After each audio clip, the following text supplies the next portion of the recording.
Close your eyes and imagine yourself laying on a beautiful beach, surrounded by beautiful clear waters with an ice cold drink in your hand. Now wake up and realize that you have none of that and you're actually stuck in a cubicle next to Kevin. But if you start increasing your income streams with these unique side hustles that I have listed in this video, then this dream could become a reality. This isn't going to be one of those videos where I tell you to read books to gain knowledge or invest in a Roth IRA. Because let's be honest, you've heard those things a million times already. Self-development is key to having a successful 20s. But if you plan to spend it behind a computer screen, it's not going to go in your favor. So that brings us to the first investment tip in your 20s, travel. You must realize that the world is more than just your city. I'm surprised talking to people who have quite literally never gone anywhere, and it really shows. They lack insight on how the world works. Different foods, cultures, religions, traditions, you name it. If you want to be a person of substance, a person of character, somebody that people want to become friends with, then it's crucial that while you're young, you take the steps necessary to travel around the world. The next best investment that you can make in your 20s are to invest in the tools necessary for you to build a high income skill that will then serve you for the rest of your life. I'll give you an example. For me, when I was 16, I was just getting into e-commerce. I put together whatever little money I had and invested it into what are known as Facebook ads. And although in the beginning they completely flopped, with a little practice, I was really able to get them down and found a lot of success with them. Your teens and 20s should be the years that you're working on yourself to build as many high income skills as possible. That way, even if you were to lose everything you had in any given moment, you would be okay. So whatever it is, whatever you decide your high income skill will be, invest in the tools necessary to cultivate that. Investment 3, debt.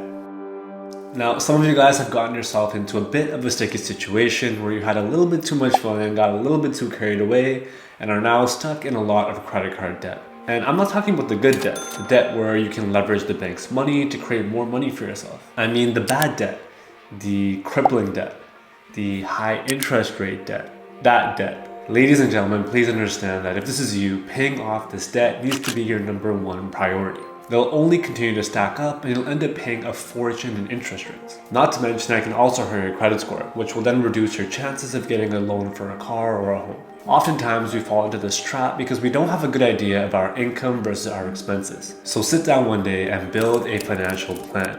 Break down clear as day all of your income and all of your expenses at the end of the month. See what you can possibly reduce and how much more you can allocate to paying off your credit card debt on a monthly basis. So please, do yourself a favor. If you happen to be a little bit too deep in credit card debt, start paying it off and you'll thank yourself later. Which brings us to the 4th investment tip on our list, living beneath your means. Trust me, the older you get, the less acceptable it becomes to live like a broke college student. So in your early 20s, aim to live like you're making 25 to 50% less than what you're actually making, and then keep it that way. Here's the thing. In psychology, there's this interesting concept called the hedonic treadmill. It's your brain's remarkable ability to return to our baseline level of happiness regardless of what happens. So even though you may move into a nicer place or get a new car and temporarily you might feel happier, but within a few weeks or a few months, you'll return to your baseline level of happiness. Except now, your mind will require more for you to attain the same level of happiness you had just before that. And this cycle continues and continues. So by recognizing this in your early life, you can cut out all the spending that wouldn't make a difference anyways down the line, put it towards increasing your net worth. Your teens and your 20s are to buckle down and to invest and save as much as possible. And 10 years down the line, when you're looking back, you'll really appreciate that extra zero in your bank account. Coming in at number 5 on our list, and one of my absolute favorites, is real estate.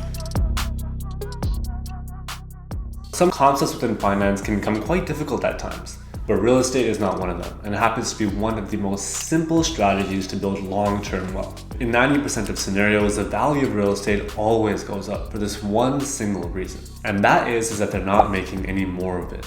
As the population increases, the demand for both commercial and residential properties goes up. So the sooner that you're able to get to the market, the better. In your early life, you want to have your fingers dipped in several different ventures so you can figure out what it is that you want to do in the long term. In that case, leveraging real estate's renting potential is crucial because once it's set up correctly, it requires little to no maintenance on your part. All that being said, with today's prices, purchasing a property in your 20s is not that easy, and I understand that. A great way to get around this is a method that I like to call house hacking.